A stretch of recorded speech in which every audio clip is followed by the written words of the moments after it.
நேயர்களே, துளசி ஜலால் கிச்சனில் இன்றைக்கு பார்க்க போகிறது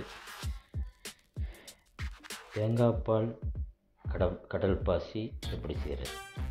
வாங்க பார்ப்போம். இந்த மாதிரி ஒரு பாத்திரத்தை கழுவி எடுத்துக்கிறேங்க. 1 கிளாஸ் தண்ணிக்கு 3 டேபிள் ஸ்பூனு சுகரு.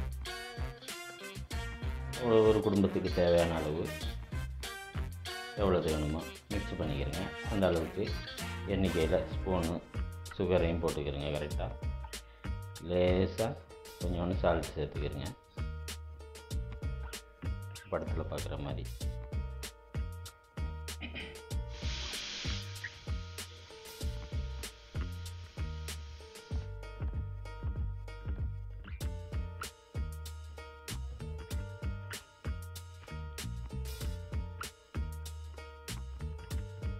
ஏலக்காய் ஒரு 3 எடுத்து சின்னதாக அந்த மாதிரி வெட்டி போட்டுக்கிறேங்க.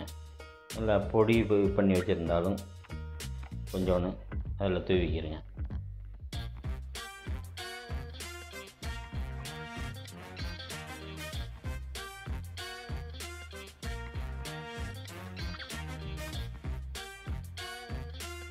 ஸ்மெல்லுக்கு கொஞ்சம் கோணு ரோஸ் வாட்டர் லேசாக ஊற்றிக்கிறேங்க.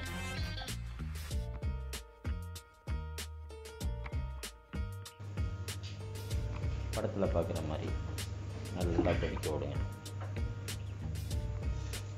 நல்லா கொதித்து வந்த பிறகு தேவையான அளவு தண்ணிக்கு தகுந்தாற் போல் 5 கிராம்லேருந்து 10 கிராம் கடல் பாசியை நல்லா சின்னதாக வெட்டி வச்சுக்கிட்டு இதில் இந்த கொதித்த தண்ணியில் போட்டு நல்லா கொதிக்க விடுங்க. நல்லா கொதித்து வரும்போது தேங்காய் பாலை அதில் ஊற்றி நல்லா கொதிக்க விடுங்க.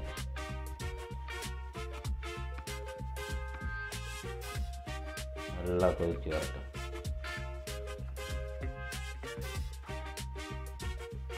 பொங்க விட்றாமல் நல்லா கிண்டுங்க. இந்த மாதிரி